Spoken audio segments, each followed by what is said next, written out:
We have a fourth line day.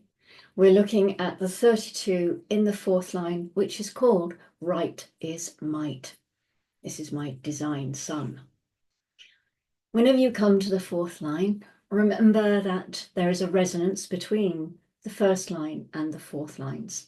Both are the sort of foundation of their respective trigrams. We're now coming into the upper trigram, and there is a change in the nature of the frequency. The fourth line is about externalization. It's fixed, it's one tracked. You take one aspect and you run along with it. We also know that fourth lines are inherently corrupt or being corrupted.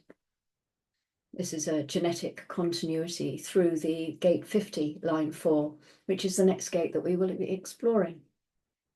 Here we have a line called Right is Might. The one-track mind of the 32-4 can be fixed on power. Everything is power. If you have the power, you have the might. If you have the power, you're right. The exaltation says, even in times of change, certain underlying principles endure. The instinct to maintain one's principles in times of change.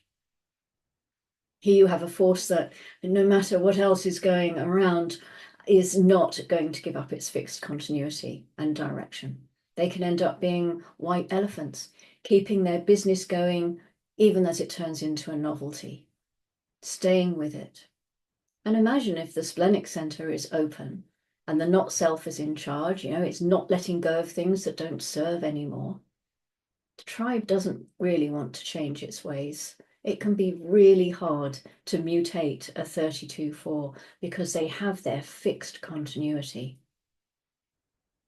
The detriment says where Jupiter will establish right action in the larger social realm, Saturn will lead to inner strength and endurance, as long as it's not threatened from the outside. The instinct to maintain one's principles as long as one's security is not threatened. The 32-4 will hold on and hold on. But if it gets to the point that they can't make money anymore, the resources are just not there, and security is being threatened, they will be ready to give up. Remember, the roll gate 7 in the fourth line is called the Abdicator. They can stay with their conservative nature for a very long time.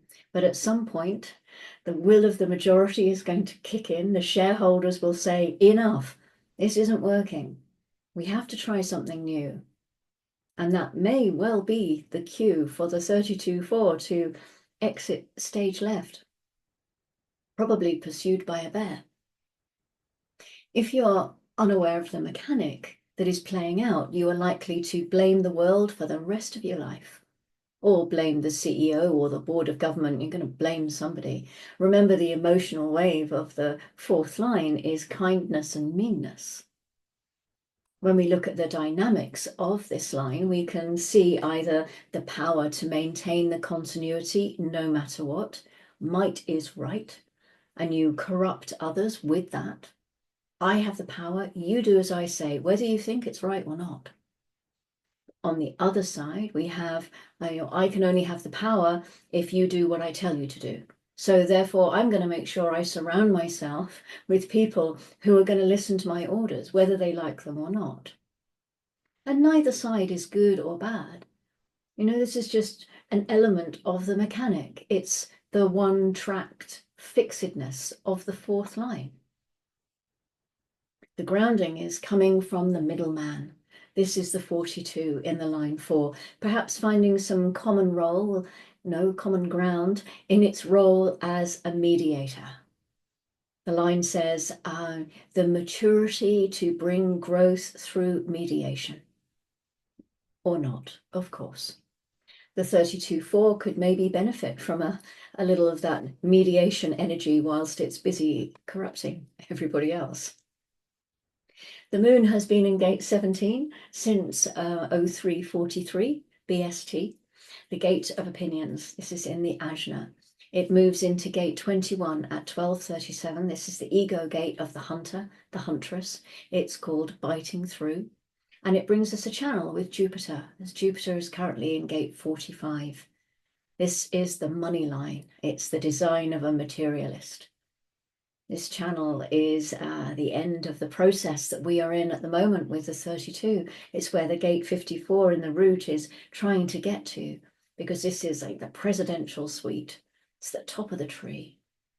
It comes with some responsibility, of course. Looking after the tribe means that certain things have to be in place. Certain controls must be there. There will be demands made on the rulers to provide. And then the rulers in turn make demands on the tribe to hold up their side of the bargain. Education is a strong theme in this channel because the rulers don't want to do all the work. They want to delegate, and so they must educate first. It's a manifestor channel, so it carries a very powerful energy. Then the moon moves into gate 51, the gate of shock, the arousing. It's another ego gate, but it's the only ego gate that is not tribal. It is part of the centering circuit, a minor circuit of individuality that runs from the 34 up to the 10 in the G center, then across the 10 to the 25 and into the 51. So being part of individuality, it has the keynote of empowering. Being shocked can empower you to take action and initiate something new. Do something you might not have done before. It can empower a change of direction or perception. And tomorrow morning at 6:23, the moon moves into gate 42. This is our earth gate right now. It's the sacral gate of growth and increase, and the gate of endings, bringing things to a close according to the nature of your type and your authority. It's a format gate. It's in the channel of maturation, the cycles of life and death, beginnings and endings, and it is the start of the human experiential way. So this is 32, line 4. Thank you very much for joining me. I'll be back with the 5th line tomorrow. Until then, as always, go gently.